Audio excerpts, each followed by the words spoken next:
আসসালামু আলাইকুম। আজকে আমাদের অর্থনীতি বিভাগ অনার্স প্রথম বর্ষ দ্বিতীয় বর্ষ মাস্টার্স প্রিলি এবং অনার্স মাস্টার্স শেষ পর্বের একটি গুরুত্বপূর্ণ প্রশ্ন। এখানে ফার্মের স্বল্পকালীন ভারসাম্য বা পূর্ণ প্রতিযোগিতামূলক বাজারের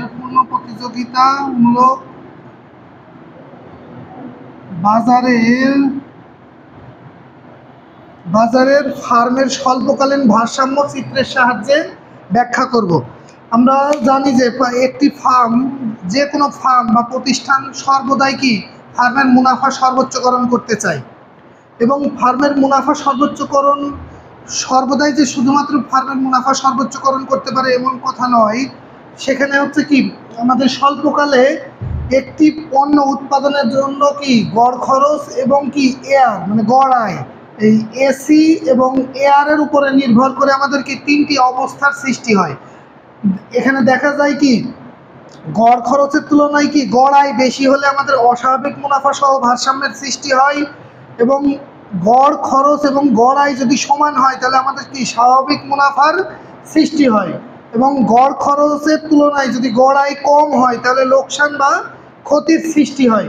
এবং সেটাকে আমরা বলেছি কি এয়ার ও এসি এর উপর নির্ভর করে কি ফার্মের তিনটি অবস্থার সৃষ্টি হয়, যা ফার্মের অস্বাভাবিক মুনাফা সহ ভারসাম্য, স্বাভাবিক মুনাফা সহ ভারসাম্য, লোকসান সহ ভারসাম্য। এবং আমাদের একটি ফার্মের যে ভারসাম্য অবস্থা বা যে একটা অবস্থা নির্দেশ করব তার জন্য আমাদের কি ভারসাম্য শর্ত রয়েছে, যে শর্তটি হচ্ছে কি এমসি সমান এমআর, যেমন প্রান্তিক খরচ এবং প্রান্তিক আয় সমান হবে। এবং 2 নম্বর শর্ত হচ্ছে প্রান্তিক খরচ রেখা বা এমসি রেখা এমআর রেখাকে নিচের দিক থেকে ছেদ করে উপরে উঠবে, এটা আমাদের কি ভারসাম্য শর্ত। এবং এখানে অনুমিত শর্ত হিসাবে কি ফার্মের স্বল্পকালীন ভারসাম্য আলোচনা করতে হলে যে একটা পূর্ণ প্রতিযোগিতামূলক বাজার হিসেবে আমরা বলছি, তাহলে পূর্ণ প্রতিযোগিতামূলক বাজার হলে অনুমিত শর্তে আমরা দিব অসংখ্য ক্রেতা এবং অসংখ্য বিক্রেতা। তারপরে দেব সমজাতীয় পণ্য এবং দ্রব্যের মূল্য স্থির এবং ফার্মের প্রবেশে ও প্রস্থানে কোনো বাধা নেই। তারপরে দিব হচ্ছে কি ফার্মের উপকরণ সমূহ কি পূর্ণ মাত্রায় গতিশীল এবং ক্রেতা বিক্রেতা কি বাজার সম্পর্কে পূর্ণ ধারণা রাখে। এই কয়টা দিবই, এবং বাকিগুলা অনুমিত শর্তে দেওয়ার প্রয়োজন নেই। যদি বৈশিষ্ট্য আসে বৈশিষ্ট্য দিবা। তাহলে আমরা আমাদের অনুমিত শর্ত, ভারসাম্য শর্ত এগুলো আলোচনা করলাম, এবং বিশ্লেষণের ক্ষেত্রেও কি এই অংশটুকু যেটা আলোচনা করলাম সেটা, এবং আমরা কি চিত্র সহ বিশ্লেষণ করব। তাহলে আমাদের ভারসাম্য শর্ত পালিত হয় তিনটা অবস্থার ভারসাম্য অবস্থা পালিত হয়। আমরা প্রথমে কি অস্বাভাবিক মুনাফা সহ ভারসাম্য বলছি, মানে কি গড় খরচের তুলনায় যদি গড় আয় বেশি হয় তাহলে আমরা জানি কি পূর্ণ প্রতিযোগিতামূলক বাজারে দাম এআর এমআর কি ভূমি অক্ষের সমান্তরাল হয়। তাই আমরা কি পি আর সমান এমআর এটা ভূমি অক্ষের সমান্তরাল নিয়েছি। এবং আমাদের কি এই অস্বাভাবিক মুনাফা সহ ভারসাম্য হতে হলে কি আরও একটি অতিরিক্ত শর্ত পূরণ করে, যা পি সমান এআর সমান এমআর সমান কি এসএমসি গ্রেটার দ্যান এসএসসি, মানে এসএমসি রেখা এসএসসি রেখার উপরে অবস্থান করবে। তাহলে দেখো আমাদের এ বিন্দুতে কি এসএমসি রেখা উপরে এবং বি বিন্দুতে কি এসএসসি রেখা নিচে, তাই আমাদের এই শর্তটাও পালিত হচ্ছে। এবং আমাদের কি এসএসসি রেখার সর্বনিম্ন বিন্দু দিয়ে কি এসএমসি রেখাকে অতিক্রম করেছে এবং বি বিন্দু দিয়ে কি এই রেখাটা অতিক্রম করে নিয়ে গেছি। তাহলে আমাদের এই বিন্দুতে দেখো মোট আয় হচ্ছে কি এম, মানে 1 একক দ্রব্যের জন্য আয় হচ্ছে এম আর খরচ হচ্ছে কি বিএম। তাহলে লাভ হচ্ছে কি একটা পণ্যের জন্য কি এবি পরিমাণ। তাহলে মোট দ্রব্যের জন্য আমাদের লাভ হয়ে যাবে কি P1 পি এ বি পরিমাণ। তাহলে আমাদের এই পরিমাণ হচ্ছে কি অস্বাভাবিক মুনাফা হয়ে যাচ্ছে। তাহলে আমরা দ্বিতীয় দ্রব্যে যাই, যে স্বাভাবিক মুনাফা সহ ভারসাম্য। তাহলে আমাদের স্বাভাবিক মুনাফা সহ ভারসাম্যে দেখো কি ই বিন্দুতে আমাদের কি যে ভারসাম্যের শর্ত তোমাদেরকে বলছে যে এমসি সমান এমআর হবে। তো ই বিন্দুতে কি এমসি আর এমআর রেখা কি ই বিন্দুতে সমান হয়েছে, এবং ই বিন্দুতেই কি এসএসসি রেখাকে কি এমসি রেখা নিচের দিক থেকে সেট করে উপরে গেছে, এবং এসএসসি রেখার সর্বনিম্ন বিন্দু দিয়ে এসএমসি রেখা অতিক্রম করেছে। তাহলে আমরা এখান থেকে দেখো আমাদের যে শর্ত দুইটাই পালন করছে, এবং আমাদের কি পি সমান এআর সমান এমআর সমান এসএমসি সমান এসএসসি এই অতিরিক্ত শর্তও দেখো এখানে পালিত হয়েছে, যে এখানে এসএসসি ই বিন্দুতে আমাদের কি এসএমসি সমান কি এসএসি হয়েছে।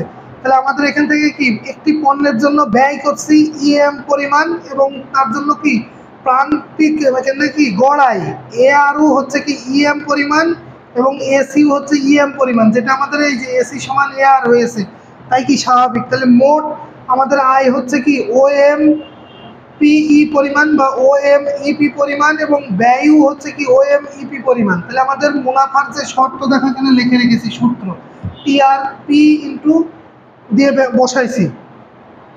এটা আমাদের বোঝানো আছে কি এই যে এএম হচ্ছে কি দাম, এই যে এএম দাম আর ওএম হচ্ছে কি পরিমাণ দিয়ে গুণ করলে পি কিউ গুণ করলে কি টিআর এর মান পেয়ে যায়। আর টিসির মান হচ্ছে কি আমাদের এসএসি রেখা যে বিন্দুতে অতিক্রম করেছে, এসএসি রেখা যে বিন্দু দিয়ে অতিক্রম করেছে তাহলে সেই বিন্দুটাই হচ্ছে আমাদের কি গড় খরচ এসি রেখা বিএম পরিমাণ এবং কিউ হচ্ছে কি ওএম পরিমাণ। তাহলে গুণ করলে ওপি ওয়ান বিএম পরিমাণ পাই এবং দাম হচ্ছে কি ওপি মানে মোট আয় ওপি এএম পরিমাণ পাই। তাহলে আমাদের মোট আয় থেকে মোট ব্যয় বিয়োগ করলে কি মুনাফা পাই, তাহলে সেই মুনাফাটা হচ্ছে কি P one P A B পরিমাণ।